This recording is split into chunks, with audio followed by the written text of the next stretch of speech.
Welcome back to another episode of In the Foxhole. I'm your host, JC. And I'm Angela. Hi, Angela. There you go. And today we have a really good friend of mine, Michael. Welcome to In the Foxhole. Such a pleasure to have you here today. Yeah, glad to be here. Appreciate the invite. Yeah, it's been great, following you, your journey, and your success over the years. You and I have spent a lot of time together. We actually had the opportunity to spend time together in Texas last year at an Apex event. And, it's just been fun seeing your journey of success through your multiple businesses, your family life and all that. So I really do appreciate your time today to talk about some of your stories and share with our guests today. Yeah, absolutely. It's, sometimes it's not always the best journey, but it's, life is different for everybody. So, the best thing to do is always look for the bright side. So, that's right. Having a lot of fun.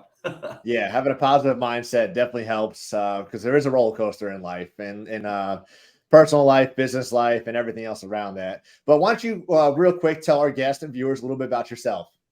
Okay, sure. Well, it depends on how far back you want to go. I started in the power washing industry. I was probably around 14 years old when I started working for my dad, and he was an equipment manufacturer and distributor. And I learned how to fix and repair power washers summers and weekends through high school.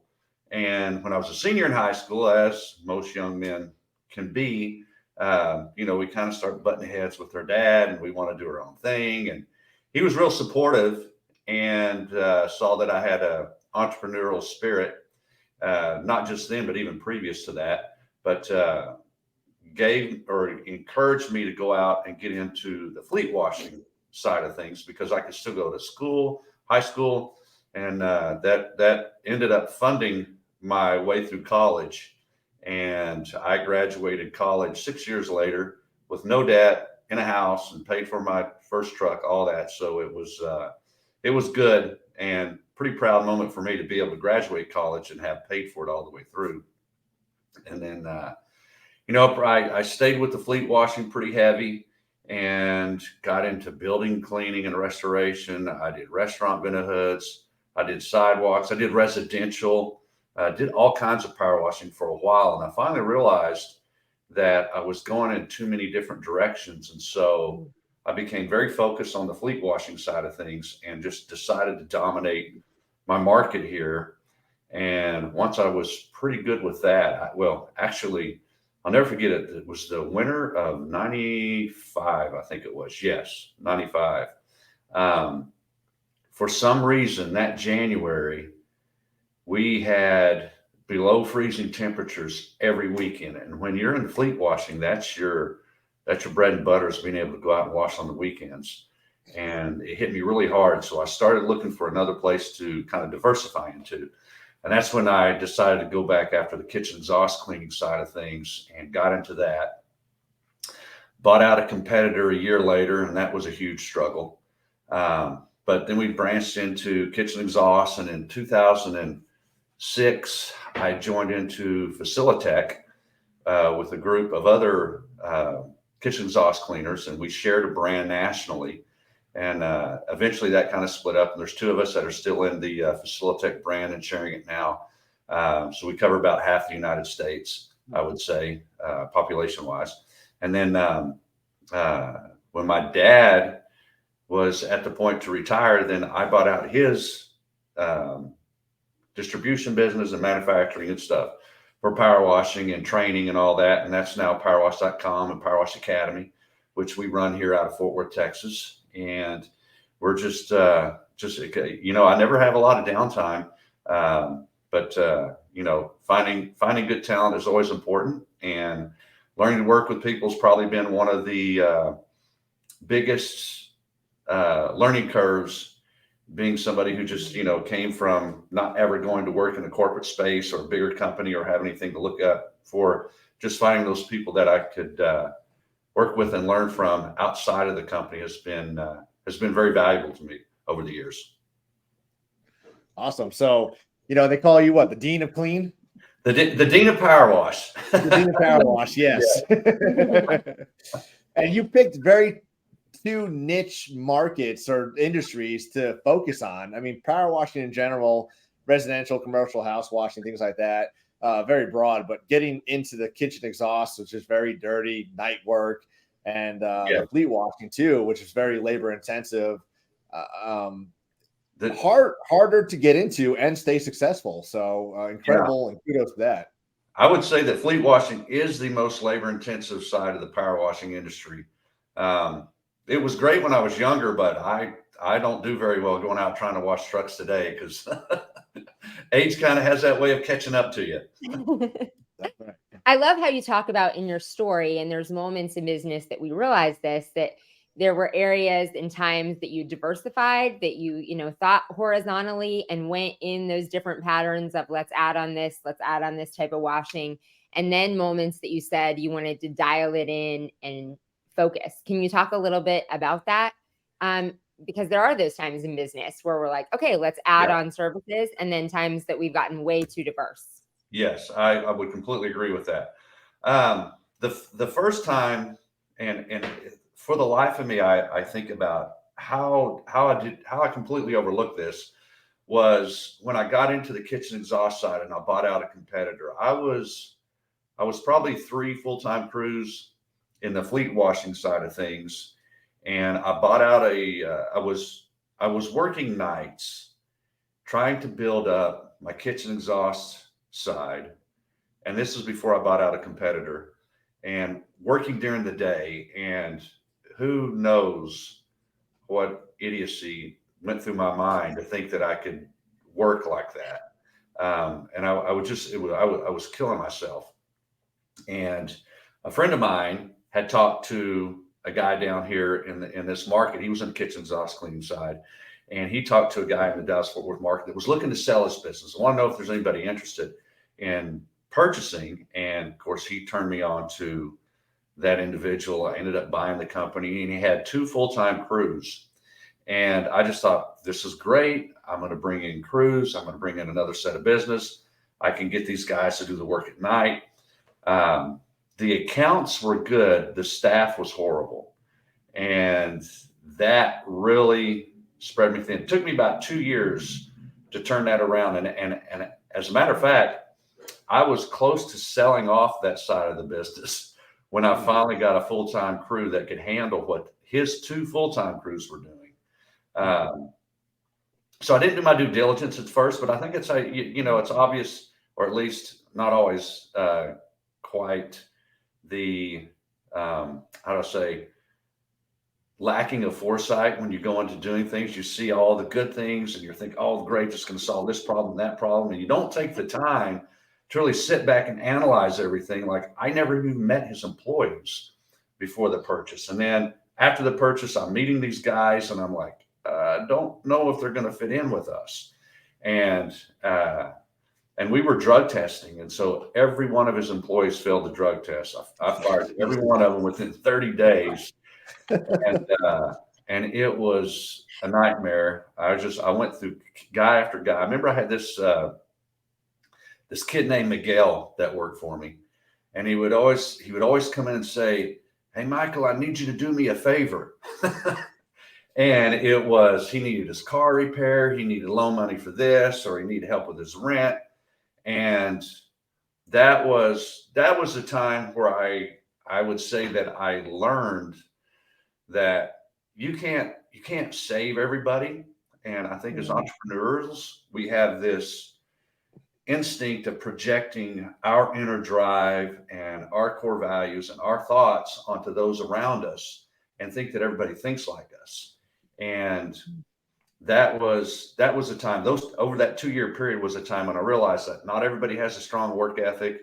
Not everybody, when you give a helping hand, is going to want to reciprocate what you've given them and try to give back and take advantage of the opportunities that you've created for them. And that was a very trying period for me as I went through that, to learn that not all employees are the right fit. So that was the kitchen exhaust cleaning period. And then And then once I finally found the right crew, and the guy that was ready to buy my business, I called him and said, "Hey man, I'm backing out of this deal. I think I finally got the tables turned here." And about a year later, he came back to me and goes, "Man, I should have just gave you the price that you asked for, because you're kicking our butt now." And so, sometimes that fortitude, it's hard to see the light at the end of the tunnel. And so that can be definitely very challenging. But once you get through it, then things became a lot easier. And once that started to happen, and then when I bought into the Facilitech group, man, for about a year, I just buckled down, because I went from 2 kitchen exhaust trucks to adding another 6 crews, and we were running 8 crews overnight. And the fortunate thing is that it came with a field supervisor and a good general manager, so that helped me a lot. But the back end, which I was really good at on the IT side, took a lot of work on my part, and I watched the numbers super close, and that it did good. I remember at the end of the first year, we were profitable, but I had to write off, maybe it was the second year, I had to write off like $80,000 worth of uncollected AR, because we didn't do a good job at following up and billing. And that was a learning curve, I think. Go ahead. Yeah, painful, I said. Yeah. And it's challenging, because I see a lot of, and okay, so it's easy to do. One of the easiest things to overlook as business owners is going after collections, because nobody wants to make that call. They want to say, "Hey, you owe me money." And I've just finally decided, like, I've had those customers that we allowed the AR to build up on, and next thing you know, they're filing bankruptcy or something. Then you're stuck. You didn't go after them when you could, because as a service industry, when we provide a service, we don't have a goods or anything that really has a lot of meat with it that you can go back to sue over. And so we're at the bottom of the list, and I'd rather just put a customer on credit hold until they pay us in full. And if they don't pay us, then we move on to the next customer. So kind of where I've gone there. Yeah. Well, we're going to dive deeper into some of those foxhole moments you talked about. But first, what are some wins that you're celebrating? Wins. Oh man. I want to say that recently we had, especially after COVID, we were taking some big hits on how profitable we were. And so I finally just said, you know what, I'm not going to do this anymore. So I did a price increase, and the price increase got 0 cancellations. And I was like, oh, well, that's good. And then I was talking to one of my business coaches, and he goes, "We didn't raise your prices enough." And I was like, man, you know how many times I've talked about that and never really thought about it, but when you get close to the fire, you don't think through the process that well. And so we raised the price again and got 0 cancellations. Wow. I actually went through 4 iterations, and it wasn't until the 3rd one where we started to get some pushback. And then after the 4th one, like over the next few months, like so-and-so canceled. But it wasn't, if you look at the broad picture of the number of customers we had, it was probably in the 2-3% range, 5 at the most. So we finally hit that point of resistance, and our profitability was shot through the roof. We went up to like 25%. And so that was a pretty happy moment for me. And, so that's nice to see. And then, then another big win that I'm always encouraged with, and that is, you go through cycles, especially when you run multiple businesses. And I have a bad habit of this, and that is I will focus on the business that's doing the worst, and I'll forget about the one that's doing the best. And so now I've made it a point to make sure that the good company stays doing good. And I look at ways to upgrade the training, the staff, the mindset, and all that, so it stays in that space and I don't forget about it. So I think that's a big win and a shift for me in my mindset when running different entities, is that the one that's struggling shouldn't always take all of your energy.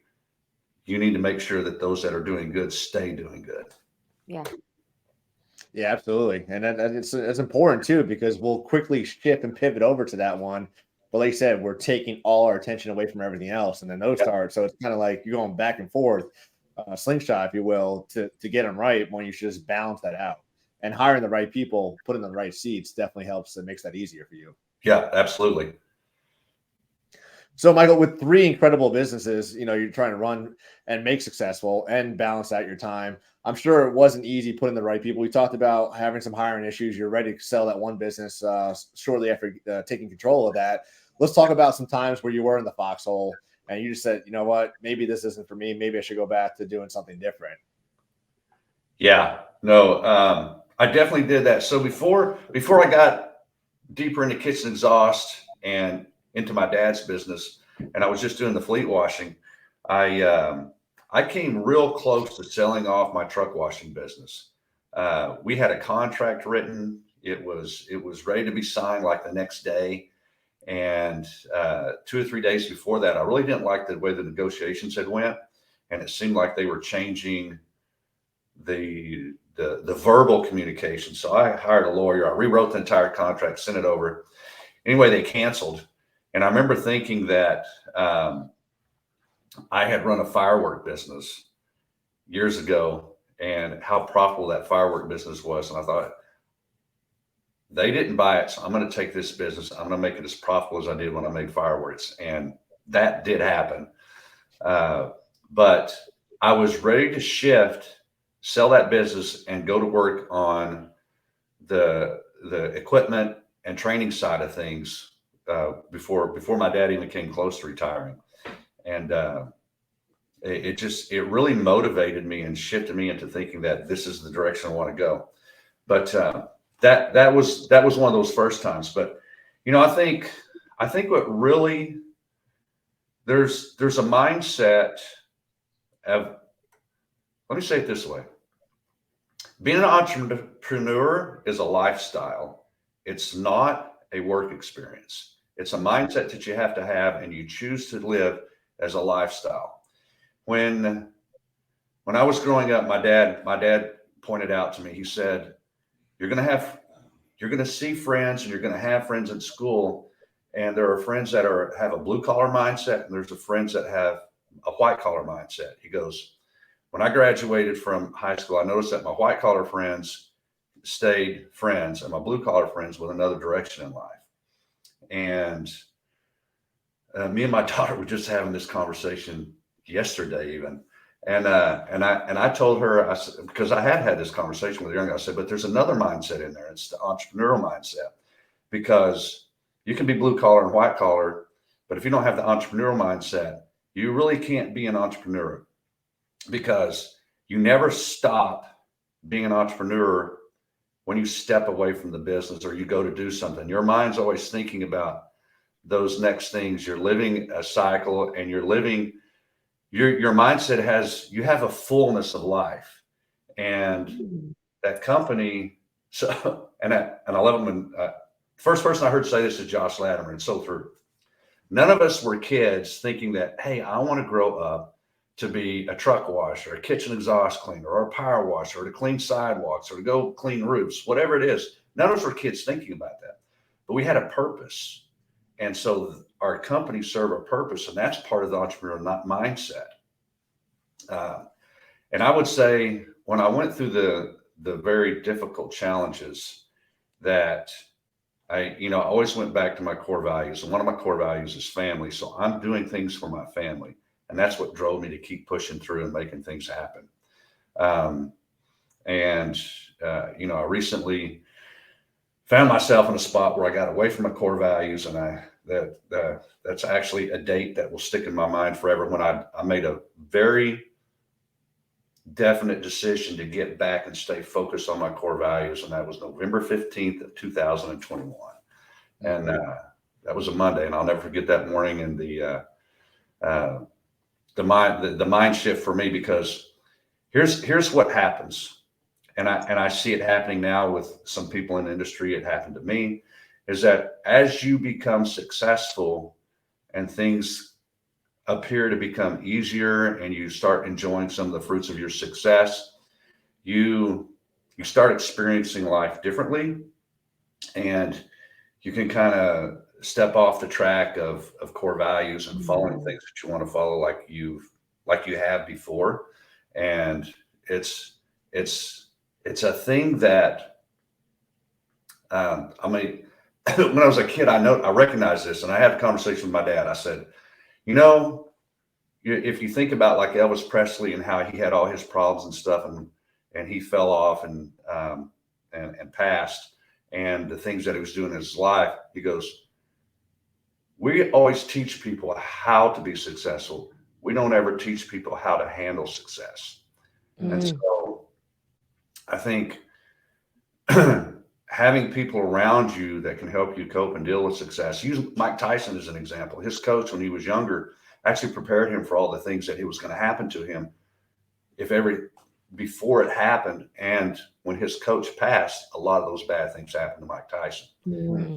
So I think as long as you have a good set of core values, and even if you kind of get off track, if you've had those in your past and you brought up with them, you're going to revert back to them at some point.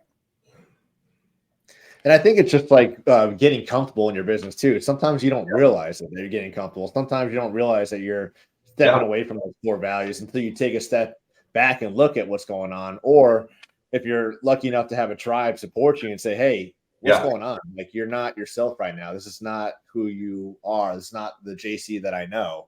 But it's important to be able to recognize, like you did, and to have that date ingrained in your head right now. It's coming up on your 2-year anniversary.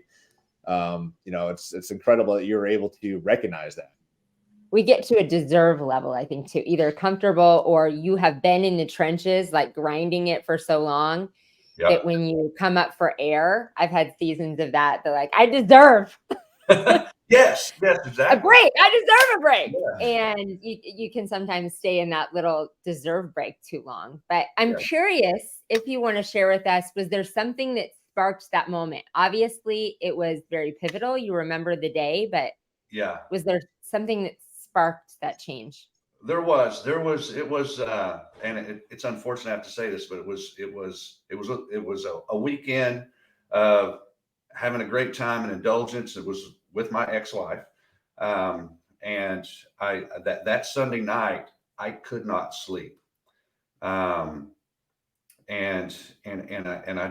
I tossed and turned all night long. I got up the next morning, I got my coffee.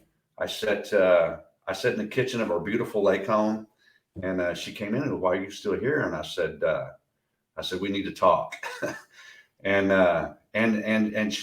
honestly, she was really happy about the talk we had. It was great. But when I came back home that night, it went on a completely different course. And I would have never guessed that it went down that path. But it did. And I think I can't really say that it was that we had different core values. We just couldn't get to the same spot and make it work at that point anymore. And it took a few months to figure that out, but eventually that's where it was. And I felt, especially back then, I didn't feel like I was being the person privately that I was presenting publicly, and I couldn't do that anymore.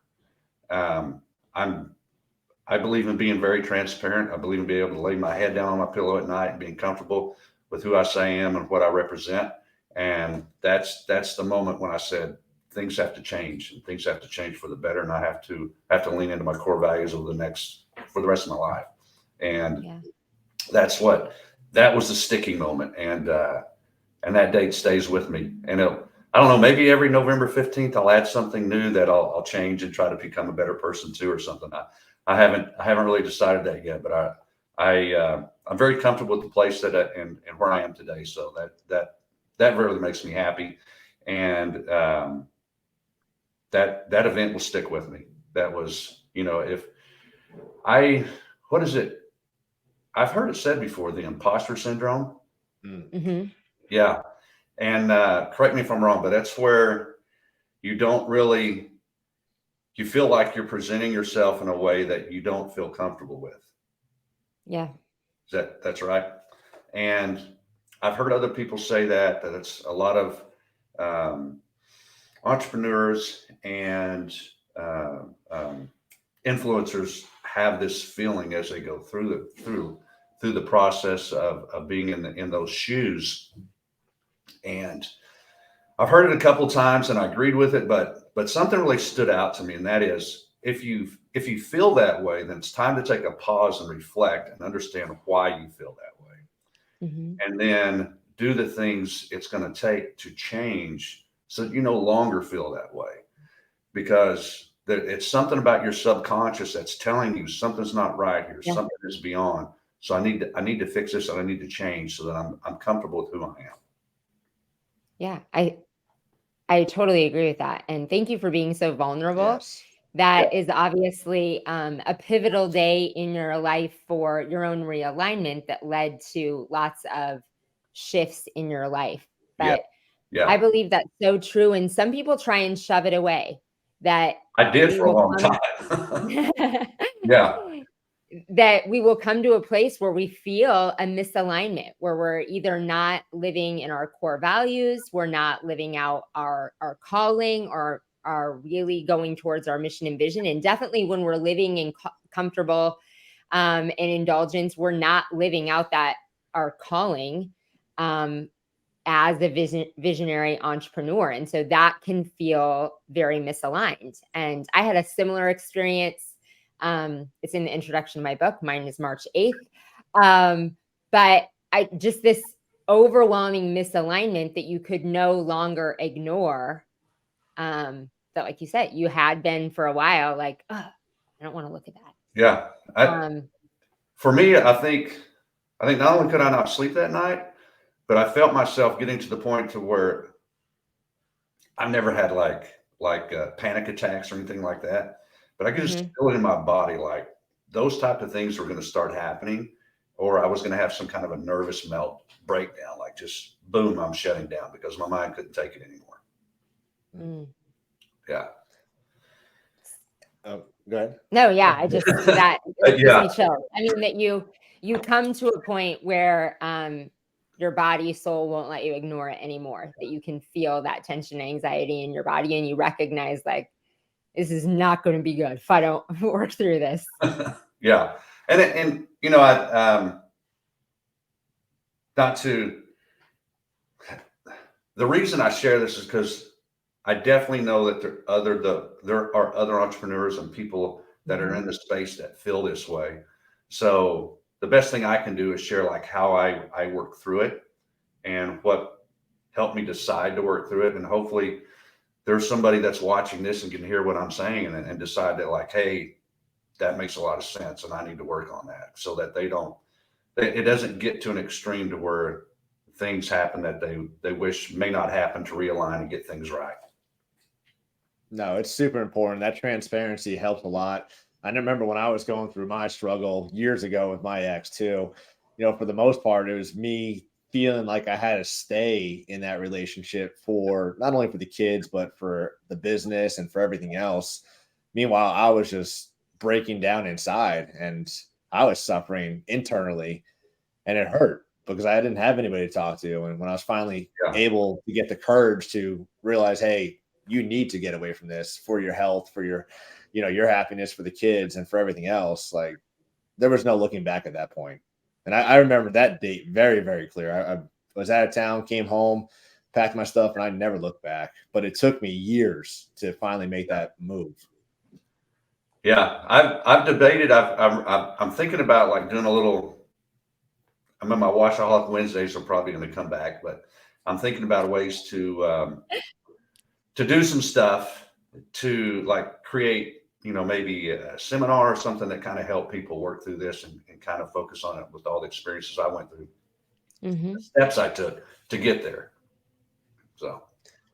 So we're talking about one relationship that wasn't great, but I've seen one relationship just blossom over the Yeah. years, and I love seeing your daughter be involved. And I know you've been talking so much great things about her. and her stepping into the company, and she's there every day, sometimes before you. Talk about that real quick. Yeah. That's, my dad was the same way too with me. And I think that's one of the things he left with me was that he taught me the family business, but I didn't have to work in the family business.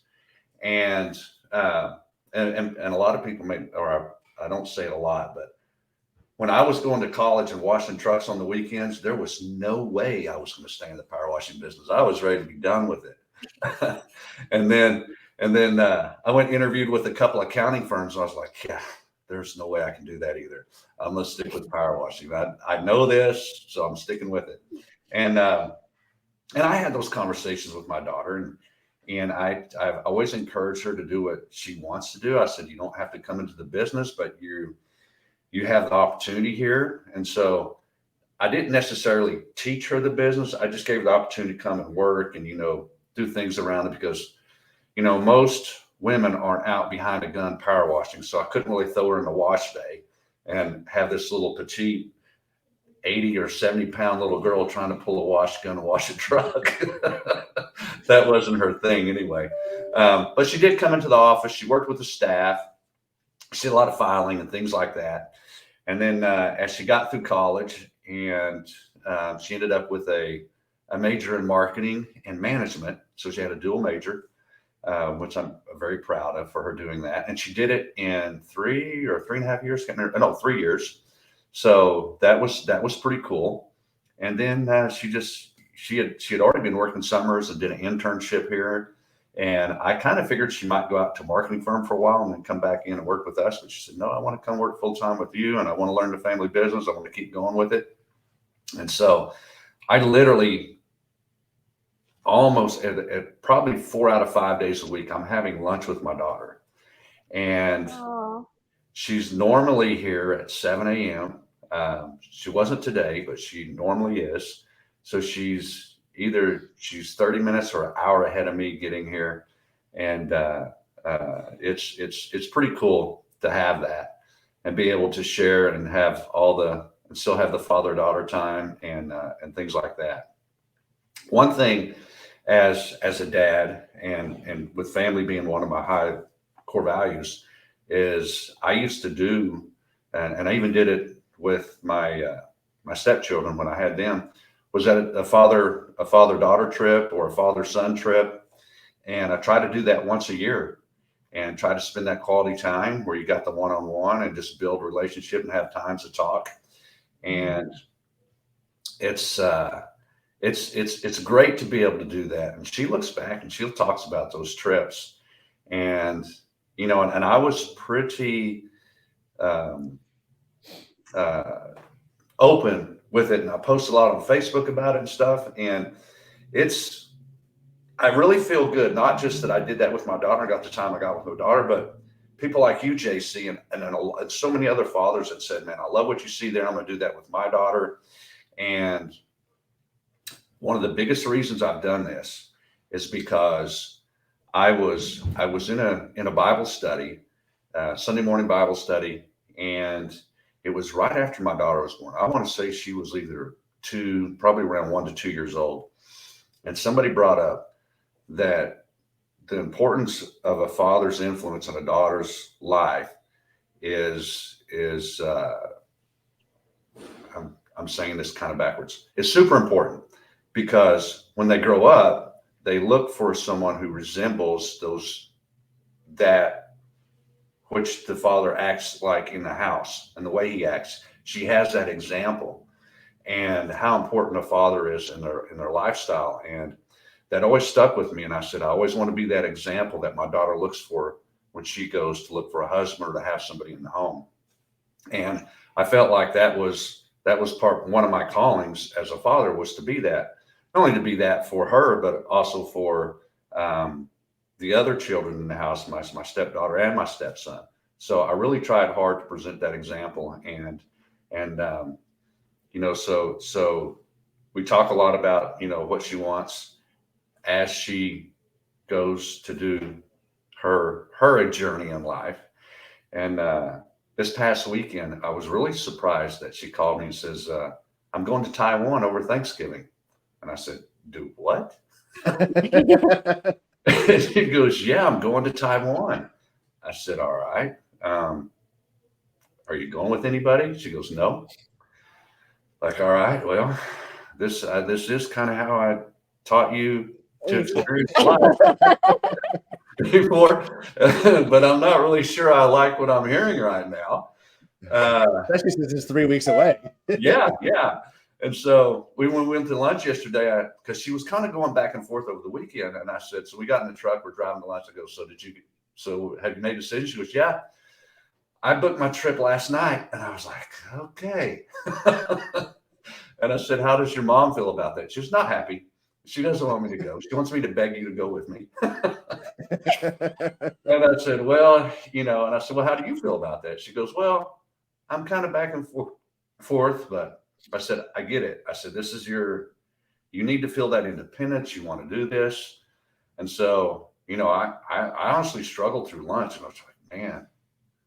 So I had to think. And then yesterday afternoon, you know what? This is how I taught her to be. I taught her to experience life, enjoy life, and to do what you feel driven to do. And I don't like saying this. If something were to happen to her, then I know in my heart that she's doing what she wanted to do and what brought her happiness. And so I would much rather her do that than to be miserable and not do the things that she wanted to do. And I'm going to equate that to and I'm probably going to say this wrong, a Chinese proverb that says a hero dies once and a coward dies 1,000 deaths. And not exactly the same thing, but it's very, you can equate the similarity to it. So always lean into the things that you feel driven to do. Otherwise, you're always going to have those regrets or those 1,000 deaths because you didn't do them. Yeah, a couple things. And you talked about those trips and how important they are. Yeah. Nixie and I, we went to the Appalachian Mountains, and it was the first time that her and I ever went camping together. The first time I've ever just backpacked in the woods, and she still talks about that trip. And it was 7 years ago, and I think she was 6 years old at that point. But like just that 4 days in the woods with her, that impact it had in her life, our relationship. We were able to bond and just kind of persevere through a challenge that neither one of us have ever faced. It was so fun. But on the flip side, even last night after you and I got off the phone and talked, and you talked about, the daughters dating somebody that resembles their father, like that really hit hard as I was driving home talking to you. So I do appreciate that talk. But last night, Nixie and I were just sitting at the dining room table. We were doing work for the Christmas light company. Very few words were exchanged, but the time that we had with each other, we're just laughing, we're smiling, we're doing some videos. It didn't need to be this big, elaborate adventure. It was just something that we were able to do together, have a good time, laugh. And, I remember that last night. Like, it was just so much fun. Just me and her and I sitting there. Angela and Annie were on the couch. They were doing their own little thing. But, like, just those moments, they matter. And it matters to those kids so much that we got to take more time to make sure we focus on those. Tremendously. So we did one of the big first father-daughter trips we did was to Yellowstone. And I wanted to do backcountry, and she did too. So we went backcountry camping. And I hadn't done a lot of camping or experienced backcountry stuff. So I did all my research. I got everything ready. And I'm like, you know what? When we go back here, I'm going to boil the water to sanitize it. But like an idiot, I didn't think about water needs to cool first, and it doesn't cool very fast. So, so we hike in 6 miles, we hike out 6 miles. And on the way out, it got really hot. She wasn't feeling good because I had to push us to get there because, again, I got there too late in the day. So we had a hard hike in. And so as we're coming out, she won't drink anything. And so I said, all right, let's get out of here. We're going to go to the restaurant. We're going to get something to eat. We go in there. Well, she gets a drink. Well, she throws up. Mm-hmm. And I wasn't sure because I didn't have a lot of experience with it, but I think she's dehydrated. So I'd already ordered lunch. And I said, after we finish lunch, I'm going to take you to a medical facility. And I get so much slack about that decision from her all the time. We laugh about it. You didn't even care, Dad. I was about to die. So, You die hungry. After I lunch. yeah. So we get to the facility and they put 1.5 liters of liquid into her before she finally uses the restroom. And that's when they know that you're hydrated again. And I tell you what, she just she goes, yeah, Dad, I'm never going to camp with you again. You don't know how to take care. I was like, come. So it's building those memories. So we can look back and have a lot of laughs about it now, but it was an adventure and it was really fun. We did a lot of stuff over that trip. It was a blast. But those are those things where they go wrong, but they turn out to make it such a memorable experience. Yep. Yeah. Those are the things those are definitely the moments that kids remember and will bring up the rest of their lives. But Yes. You brought up so many great points about parenting through entrepreneurship. Obviously did a great job of a lot of times when we're parenting in the midst of raising kids, and we both experienced that.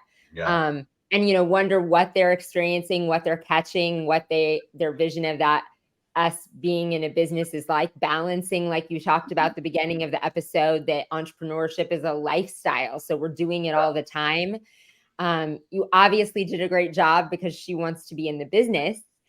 But you not only did that, we can get so caught up in that part, and just trying to be a good parent and be present of that. But wow, like you echoed, just always being conscious, because it is so true. One of the biggest things you can do as a father is that example, not just how you're treating them, but entirely how you are in the home makes a huge difference in just how women see themselves. Daughters grow up to see themselves as women and the reflection that they want to see in men's eyes. It is a very subconscious thing, and people don't realize the importance. So that's amazing that you did, and it was so important to you, because it so affects her identity, the way she sees herself, and so the way she sees her reflection of other people as well. Yeah I had it is calming to know that she's making good choices and trying to go in a positive direction. So as a father, that's the most we want for your kids. Yeah. And I'm sure as a mother too, I don't mean to take away from that, but no, yeah. Well, also, Michael, I appreciate everything you've been able to share with us today. Is there any parting words you want to leave with our guest? I think because the last 2 years have been a challenge for me, that I think the thing that I would say is that there are 3 things to keep your mind in a good place, because there's this, and I maybe use the wrong terminology here, but there's this cognitive dissonance where we can kind of go into these cycles every day. And the ways to break those cycles, if you're in a negative mindset, is like working out, because it refocuses you and it breaks that choice of making that cognitive cycle. So, lifting or having an exercise or getting a very mind consuming activity. So work does help do that, to just focus your mind and pull off of that, so you just feel those positive energy again. And then live in the present. Don't focus on the past and constantly focus on the future, and then focus on the things that you can control and not the things that are out of your control. Because definitely if you're focusing on things that are out of your control and you're thinking about the future, which you can't control either, or things that are missing in your life, you're going to go crazy. So live in the present, focus on the things in your control, and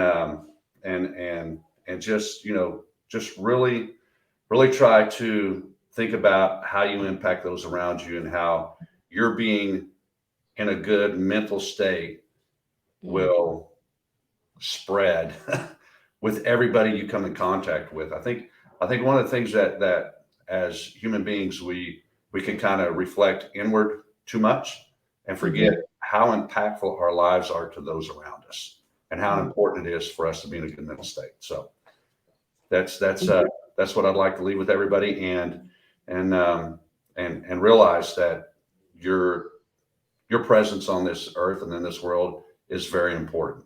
and you were meant to be here for a reason, and God has a plan for you. Well said, Michael. Yeah. Well, keep doing what you're doing. Keep getting the videos out there. Spend that time with your daughter. I love seeing the posts. I mean, it is an impact. It just resonates and just shares with everybody else. So I love what you're doing. Love what you've done with the companies. Proud to be your friends. I appreciate your time and all your words today for getting vulnerable with us. But that wraps up another episode of In the Foxhole. Thank you, everybody, for tuning in. Be sure to like, subscribe, and share, and we'll see you all next week.